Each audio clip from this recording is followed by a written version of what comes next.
नमस्कार दोस्तों। आज हम अध्ययन करेंगे समाजशास्त्र की अध्ययन पद्धतियाँ, जिसे इंग्लिश में कहते हैं मेथड्स ऑफ सोशियोलॉजी।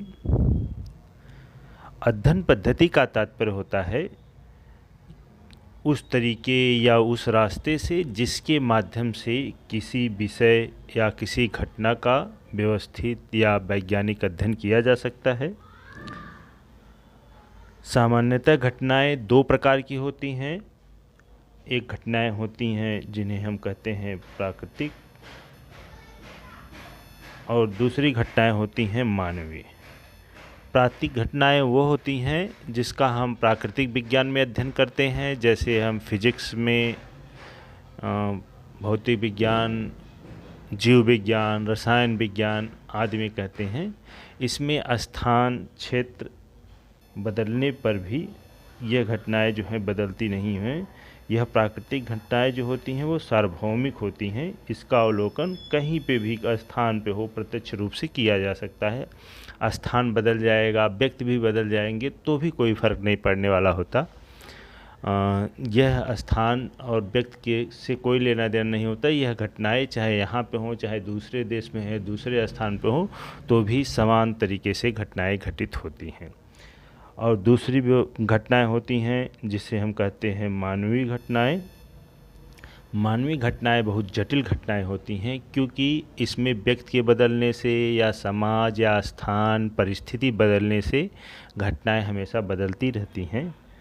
जैसे इसमें व्यक्ति सम्मिलित होता है इन घटनाओं में, तो व्यक्ति के बदल जाने से घटनाएं बदल जाएंगी, और सार्वभौमिकता का अभाव पाया जाता है, सजैतिकता का अभाव पाया जाता है, और भविष्यवाणी करने में कठिनाई होती है, क्योंकि यह स्थान परिस्थिति बदलते ही क्या हो जाता है, घटनाएं जो है बदलने लगती हैं। इसलिए इसकी भविष्यवाणी करना थोड़ा कठिन काम है। इन कठिनाइयों को दूर करने के लिए जिन तरीक़ों का उपयोग करके हम अध्ययन करते हैं उन्हें हम अध्ययन पद्धति के नाम से जानते हैं। मानवीय घटनाओं के अध्ययन के लिए दो प्रकार की पद्धतियों का उपयोग किया जाता है। चूँकि मानवीय घटनाएं भी दो प्रकार की होती हैं, जिसे एक होती है मूर्त सामाजिक घटनाएं, एक होती है अमूर्त सामाजिक घटनाएं। इन दोनों घटनाओं को अध्ययन के लिए अलग अलग पद्धतियों का प्रयोग किया गया है। मूर्त घटनाओं के अध्ययन के लिए जिन पद्धतियों का प्रयोग किया जाता है वह पद्धतियां होती हैं गुणात्मक पद्धतियां, जिसे हम कहते हैं क्वालिटेटिव मेथड। गुणात्मक पद्धति, क्वालिटेटिव मेथड। और दूसरा है जिसमें हम मूर्त घटनाओं का अध्ययन करते हैं, उन पद्धतियों को हम परिमाणात्मक कहते हैं और क्वांटिटेटिव मेथड्स के नाम से जाना जाता है। समाजशास्त्र में गुणात्मक पद्धति में जिन पद्धतियों का प्रयोग किया जाता है उसे 5 भागों में विभाजित किया जाता है। वह है गुणात्मक मेथड में है आगमनात्मक निगमात्मक पद्धति, व्यक्तिक अध्ययन पद्धति, समाजमिति पद्धति, सामाजिक दूरी का पैमाना और सामुदायिक अध्ययन पद्धति। उसी के साथ ही परिमाणात्मक अध्ययन पद्धति की पद्धतियों में 4 प्रकार की पद्धतियों का उल्लेख किया जाता है। एक है ऐतिहासिक पद्धति, दूसरी पद्धति है तुलनात्मक पद्धति, तीसरी है सांख्यिकीय पद्धति, और सामाजिक सर्वेक्षण पद्धति जो है वह चौथी पद्धति है। इन गुणात्मक और मात्रात्मक की अलग अलग पद्धतियों को हम अलग अलग करके एक करके पढ़ेंगे।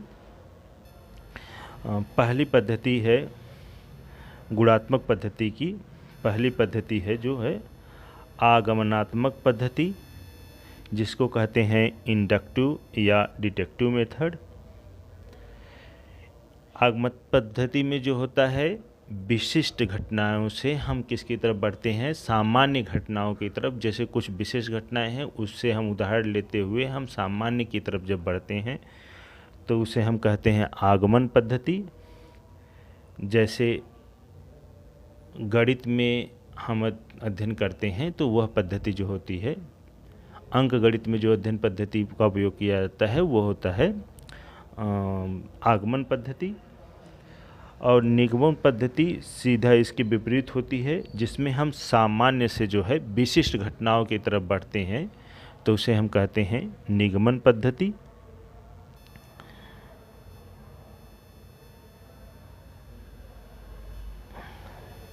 सामान्य से विशिष्ट की ओर घटनाओं का अध्ययन किया जाता है। इसमें नियम से दृष्टांत की ओर बढ़ा जाता है, अर्थात समाज को केंद्र में रखकर व्यक्तियों का अध्ययन किया जाता है। दूसरी पद्धति है गुणात्मक पद्धति की, जिसको कहते हैं व्यक्तिगत अध्ययन पद्धति, case method of sociology, case study of methods. इस पद्धति में किसी इकाई के विस्तृत अध्ययन की व्यवस्था किया जाता है, मतलब कि किसी इकाई का संपूर्णता के रूप में अध्ययन किया जाता है, तो उसे हम कहते हैं व्यक्तिगत अध्ययन। जैसे एक गांव हो सकता है, एक व्यक्ति हो सकता है, एक कोई निश्चित क्षेत्र हो सकता है, या कोई एक निश्चित घटना हो सकती है जिसको हम पूरी तरीके से उसका अध्ययन करते हैं, संपूर्णता के रूप में उसका अध्ययन करते हैं, तो उसे हम बोलते हैं व्यक्तिगत अध्ययन पद्धति। और उसके बाद अगली पद्धति, इस पद्धति का प्रयोग जो है बाल अपराध के संदर्भ में लिपले द्वारा किया गया था। एंडरसन ने होबी संस्कृति का अध्ययन किया था, वार्नर ने यांकी सिटी का अध्ययन किया था, लिंडमैन ने मिडिल टाउन का अध्ययन किया, ऑस्कर लेविस ने 5 फैमिलीज़ का अध्ययन किया है, जबकि थॉमस नेनकी ने पुलिस पेजेंट का व्यक्तिगत अध्ययन पद्धति से प्रयोग किया। मतलब समाज शास्त्र में बहुत से व्यक्तियों ने व्यक्तिगत अध्ययन पद्धति का अध्ययन करके बहुत ढेर सारे निष्कर्ष निकाल करके दिए हैं, उसका अध्ययन हम लोग करते हैं। इसी के साथ बर्गेस नाम के एक विद्वान हैं, जिन्होंने कहा कि इस पद्धति का प्रयोग करने वाले जो होते हैं सूक्ष्मदर्शी पद्धति, मतलब यह जो है पद्धति जो है सूक्ष्मदर्शी पद्धति है। इसके बाद अगला मेथड्स है समाजमिति पद्धति, जिसे सोशियोमेट्री मेथड के नाम से भी जाना जाता है। इस पद्धति का प्रयोग मुनरो द्वारा किया गया था। इस पद्धति के द्वारा किसी भी समूह के सदस्यों के बीच, मतलब कि एक समूह है उसके सदस्यों का बीच में कितना लगाव है, एक दूसरे से कितना प्रेम करते हैं या घृणा करते हैं, उसको मापने के लिए इस पद्धति का प्रयोग किया गया था। बस शर्त इतनी है कि यह बहुत बड़े क्षेत्रों में नहीं किया जा सकता, क्योंकि आप इनका पैमाना जो है बड़े क्षेत्रों में नापने के लिए फेल हो जाता है, इसलिए केवल छोटे समूह के अध्ययन के लिए इसका प्रयोग किया जाता है।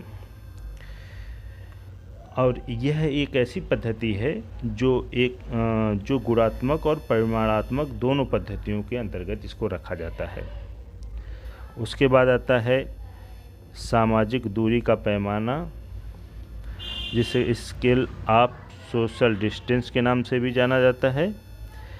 इस पद्धति का प्रयोग सबसे पहले बोगार्डस ने इस पैमाने का उल्लेख किया है।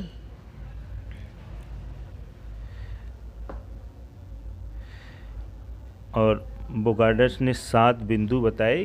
इस बिंदु के आधार पे ये निष्कर्ष निकालते हैं कि कोई भी व्यक्ति, मतलब एक छोर पे, पहले छोर पे प्रेम और लास्ट वाले छोर पे अधिकतम घृणा के स्तर पे 7 पॉइंट रखते हुए ये जाते हैं। और ये जैसे व्यक्ति से पूछा जाता है कि आप इनको किस स्तर पे रखते हैं, मतलब प्रेम से लेते हुए घृणा की तरफ कौन सा नंबर देते हैं, इसके आधार पर इस निष्कर्ष निकाला जाता है कि यह व्यक्ति कितने दूसरे व्यक्ति से कितना घृणा करता है या कितना प्रेम करता है आदि, इससे निष्कर्ष निकाला जाता है। उसके बाद लास्ट 5वीं पद्धति है, जिसे कहते हैं सामुदायिक अध्ययन पद्धति। इस पद्धति में किसी समुदाय को हम केंद्र में रख करके उसका, यह व्यक्तिगत अध्ययन पद्धति की जैसा ही होता है, बस इतना रहता है कि इसमें कोई एक यूनिट नहीं होता है, इसमें पूरा समुदाय के, कोई एक समुदाय लेकर के हम उसका अध्ययन करते हैं और उसका भी संपूर्णता के साथ अध्ययन किया जाता है, तो उसे हम कहते हैं सामुदायिक अध्ययन पद्धति। उसके बाद आते हैं हम परिमाणात्मक अध्ययन पद्धति में। परिमाणात्मक अध्ययन पद्धति की पहली पद्धति है जो है ऐतिहासिक अध्ययन पद्धति के नाम से जाना जाता है। यह अति प्राचीन पद्धति है। इसके द्वारा हम सामाजिक घटनाओं को किसी संस्था का ऐतिहासिक रूप से जानने का प्रयास करते हैं कि कोई भी संस्था कैसे प्रारंभ हो करके और कैसे विकसित हुई, वर्तमान स्वरूप में यह पहुंची है, इसका अध्ययन हम करते हैं। जैसे मार्गन ने परिवार का अध्ययन इस पद्धति के द्वारा किया था, टाइलर ने धर्म का अध्ययन इसकी पद्धति के द्वारा किया, दुर्खिम ने समाज का अध्ययन किया है और अगस्त काम्टे ने सामाजिक परिवर्तन के लिए इस पद्धति का प्रयोग किया है। और इसी पद्धति को हावर्ड बेकर ने कहा कि इतिहास भूतकालीन समाजशास्त्र है और समाजशास्त्र वर्तमानकालीन इतिहास है। उसके बाद परिमाणात्मक पद्धति की दूसरी पद्धति है जिसे हम कहते हैं तुलनात्मक पद्धति। यह भी ऐतिहासिक पद्धति से मिलती जुलती पद्धति होती है। इसमें सिर्फ इतना किया जाता है कि इसमें दो घटनाओं के बीच में हम तुलना करके निष्कर्ष निकालते हैं। दो घटनाओं के बीच में हम तुलना करते हैं और यह भी बहुत पहले से ही प्रयोग की जाने वाली पद्धति है।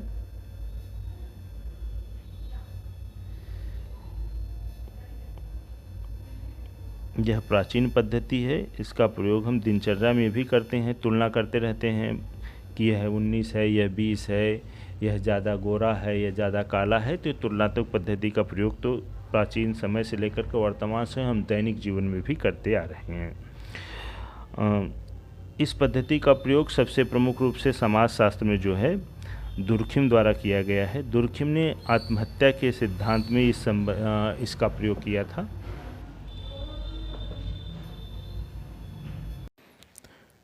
दुर्खिम ने आत्महत्या के सिद्धांत के संदर्भ में विभिन्न पुलिस स्टेशनों से जो है आत्महत्या की आंकड़े इकट्ठा किए और उसका तुलनात्मक अध्ययन करके बताया कि महिलाएं कम आत्महत्या करती हैं पुरुषों की तुलना में। ग्रामीण क्षेत्र को लोग जो है कम आत्महत्या करते हैं, शहरों में लोग अधिक आत्महत्या करते हैं। तो इस प्रकार से तुलनात्मक अध्ययन का सबसे अच्छा प्रयोग जो है समाजशास्त्र में इमाइल दुर्खिम द्वारा किया गया।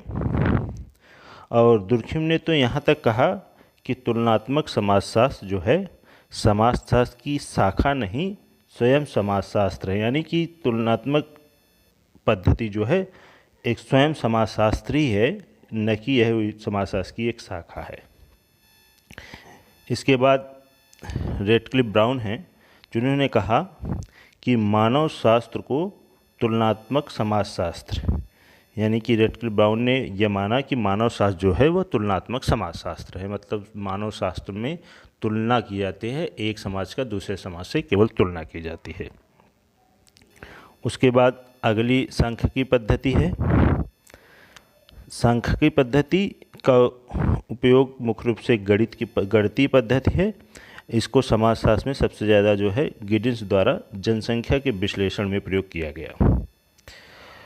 उसके बाद जो है लास्ट जो है सामाजिक पद्धति है, सामाजिक सर्वेक्षण, सोशल सर्वे मेथड। यह भी बहुत प्राचीन पद्धति है। यह अंग्रेजी के सर्वे और फ्रेंच के श्योर और लैटिन के वियर शब्द से मिलकर बना है। श्योर का अर्थ है ऊपर से और वियर का अर्थ होता है देखना, यानी कि किसी भी विषय में ऊपर से देख करके जो भी निष्कर्ष निकाले जाते हैं उस पद्धति को सामाजिक सर्वेक्षण पद्धति कहा जाता है। सामाजिक सर्वेक्षण पद्धति का सबसे अच्छा उदाहरण मिलता है हावर्ड बेकर ने जेल में बंद अपराधियों का अध्ययन किया था और निष्कर्ष निकाला था। तो इस प्रकार से सामाजिक सर्वेक्षण पद्धति का उपयोग करके उन्होंने समाजशास्त्र में इंग्लैंड के जेल के बंद अपराधियों का अध्ययन किया था। इस प्रकार से हमने पढ़ा कि समाजशास्त्र में किन किन पद्धतियों का उपयोग करके निष्कर्ष निकाले जाते हैं। और इस प्रकार से पद्धति वाला अध्याय ये समाप्त हुआ।